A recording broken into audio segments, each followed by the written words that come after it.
Bonjour, c'est Imad Mohib, votre coach de performance et aujourd'hui on va parler de comment optimiser votre performance pendant le mois sacré du Ramadan.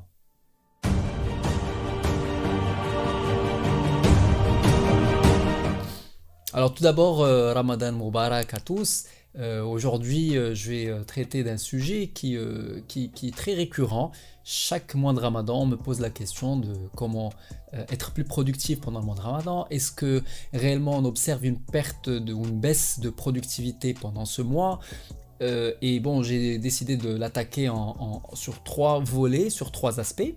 Parce que le mois de Ramadan, c'est un mois de changement. Sur les 12 mois, il y a un mois qui est particulièrement différent sur notre style de vie, sur nos habitudes, nos différentes habitudes, que ce soit au boulot ou dans nos vies personnelles. Le mois de Ramadan revêt une importance, j'ai envie de dire, mais surtout une différence par rapport au reste de l'année. Et donc on va aujourd'hui parler de trois aspects particuliers. Le premier est un aspect purement, on va dire, physiologique, physique, qui est que pendant ce mois, nous subissons un certain nombre de transformations qui vont nous impacter plus ou moins selon les individus, mais aussi selon la période où l'on se trouve au niveau du mois de Ramadan. Donc le principal impact que l'on va avoir, c'est surtout lors des premiers jours, c'est un manque de sucre. Manque de sucre parce que bon, le sucre quand je dis sucre, c'est les glucides en fait, sous leurs différentes formes, qui est le principal carburant du corps, et que ce soit pour les activités physiques ou cérébrales aussi. Donc même on a beau être derrière un bureau et faire un travail cérébral, mais en réalité on consomme du sucre. Votre cerveau consomme du sucre constamment pour faire de l'effort.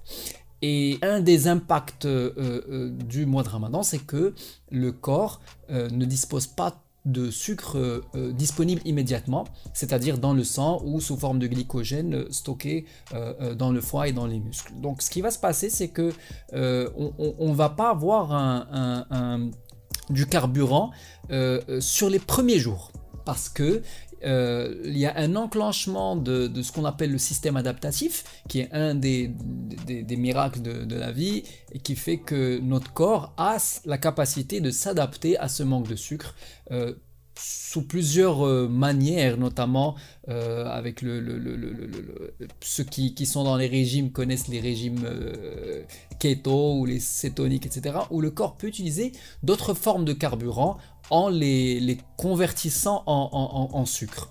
Alors cela va faire que les premiers jours, on va forcément se sentir un tout petit peu plus léthargique, un tout petit peu plus fatigué, mais très rapidement, le système adaptatif se met en place et on va plus sentir en fait cet impact de manque de sucre. Donc ça, c'est un premier élément très important qu'il faut comprendre. Donc les premiers jours du Ramadan, il ne faut pas non plus se surcharger en termes d'activité physique, cérébrale ou autre. Donc au boulot, au bureau, c'est la même chose. Ne pas prévoir des choses très demanding, on va dire,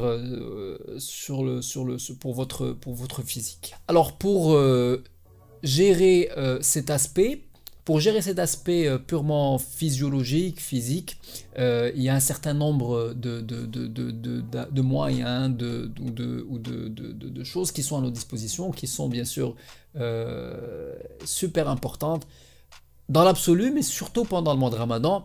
Je ne vous apprends rien, le sommeil est le meilleur réparateur. Le sommeil est le meilleur moyen d'être d'aplomb, d'être en forme au quotidien. Et très souvent, on a associé le mois de Ramadan à une forme de léthargie, parce qu'on est moins productif. Mais en général, c'est pas parce qu'on jeûne, c'est parce qu'on dort moins. Parce que les gens veillent plus. Du coup, forcément, on va mettre ça sur le dos du Ramadan, alors que ça n'a rien à voir. C'est-à-dire même dans le reste de l'année, si on dort mal, on est moins productif et donc on est plus léthargique. Donc le sommeil, très important d'avoir un sommeil de qualité, réparateur, dormir à des heures raisonnables pour garantir un minimum de productivité et de performance au boulot. Sur l'aspect nutrition, très important de comprendre que justement ce carburant dont je parlais, qui est le sucre, qui est le principal carburant du corps humain, ben, il prend différentes formes. Je vais vous faire la version courte. Il y a des sucres rapides, des sucres longs, il y a des index glycémiques. Je vous ferai plus de vidéos sur les aspects purement nutritionnels et l'impact qu'ils peuvent avoir sur la performance quotidienne, notamment au travail. Mais ce qu'il faut savoir, c'est que pendant le mois de Ramadan, il faut avoir du sucre. Alors le sucre qu'il faut avoir, ce n'est pas du sucre rapide, parce que le sucre rapide, comme son nom l'indique, doit être consommé dans l'heure. Il doit être consommé quasiment sur place, parce que très rapidement, il va être assimilé et passé dans dans le sang. Donc ce qui va se passer, c'est que si on consomme du sucre, ben, pendant le ftour et juste après, ben, on va dormir, donc tout va être stocké, alors que nous, on a besoin du sucre plus tard, dans la journée. Très simple, il faut avoir des sucres lents dans le corps. Alors quand je dis sucre lent, on parle de riz, on parle de céréales, on parle de pommes de terre, on parle de pain aussi, complet. Alors plus c'est complet, plus c'est difficile à digérer entre guillemets, c'est-à-dire ça prend plus de temps à digérer, donc ça prend plus de temps aussi à passer dans le sang, et donc ça reste dans le sang plus longtemps, et c'est presque c'est comme le goutte à goutte, on va dire, pour l'arrosage, c'est plus qualitatif. Et c'est pour ça que les coureurs, ceux qui font notamment les courses de fond, les marathons, etc., ben, ils vont avoir des plats de pâtes la veille, surtout s'il s'agit de pâtes complètes, parce qu'elles vont permettre de tenir le lendemain. Et donc ça, c'est la principale, le principal, on va dire, secret pour la nutrition pendant le mois de Ramadan. Alors, ne pas trop se gaver, parce que c'est contre-productif, parce qu'on passe le lendemain, on surcharge l'organisme à une période où justement le mois de Ramadan est une période de trêve pour le corps en général, et notamment pour le système digestif qui doit se réparer. C'est une fois l'année où on fait notre maintenance, et donc si on se gave et qu'on se surcharge, parce qu'on a cette impression qu'on va avoir faim le lendemain, etc., alors que c'est... On va en parler parce que ça parle du deuxième. Là, on est toujours dans l'aspect purement physique, physiologique. On va parler aussi du côté, on va dire, mental, émotionnel, juste après. Un dernier point sur le côté physique, c'est l'hydratation. Là, on est sur des températures, on va dire, tolérables, mais l'eau est un must-have. C'est quelque chose de fondamental pour la performance au quotidien. Vous savez que quelque chose comme 5% de déshydratation commence à affecter les facultés cérébrales très rapidement. C'est-à-dire un tout petit peu de déshydratation impacte non seulement le physique, mais aussi les capacités cognitives. Donc qu'on soit à l'école, qu'on soit au boulot, on va très très vite, en étant déshydraté, ne pas se sentir au top de sa forme. Donc ça, on va couvrir en fait les aspects physiques, physiologiques du mois de Ramadan. Bien sûr, tout cela, je vous fais la version courte, parce qu'il y a beaucoup plus de détails dont on pourra peut-être échanger ou s'étaler plus tard. Donc je vais m'attaquer au deuxième volet, qui est le volet émotionnel, mental, qui est très simple. Lorsqu'on mange, il y a une grande proportion des gens qui mangent pour l'aspect purement émotionnel. C'est du emotional eating, comme on dit. Et donc on mange parce qu'on se fait du bien, parce qu'on est en remplacement d'autre chose, parce que ça comble un vide, pas qu'un vide dans le ventre, mais un vide comme ça dans l'absolu, au niveau émotionnel. Et du coup,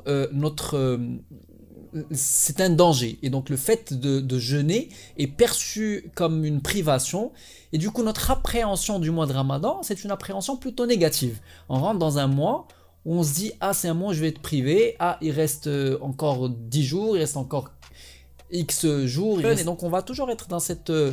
mentalement, on est plus dans une posture de privation. Et donc on va le vivre comme un stress, et donc notre cerveau va l'assimiler à une période de stress, ce qui ne sera pas en faveur d'une bonne performance.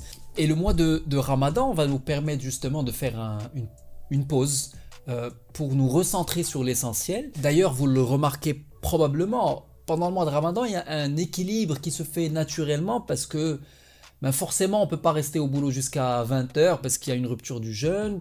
On va passer plus de temps avec la famille, etc. Donc déjà, il y a certaines habitudes qui se mettent en place pendant le mois de Ramadan qui font en sorte que on va être beaucoup plus équilibré, plus recentré sur l'essentiel. On va faire la part des choses. On va avoir un équilibre vie personnelle, vie privée qui est meilleur.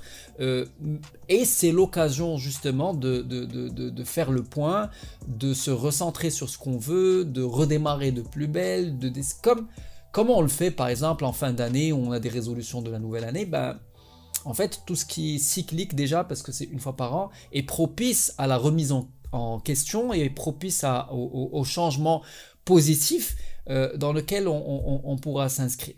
Alors j'ai essayé de résumer en fait les trois aspects qui me semblent les plus importants, le physique, le mental, émotionnel et puis le spirituel, parce qu'il y a un impact direct entre ces trois-là et notre performance au quotidien au boulot.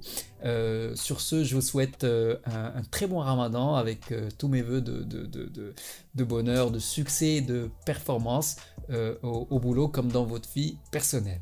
À très bientôt.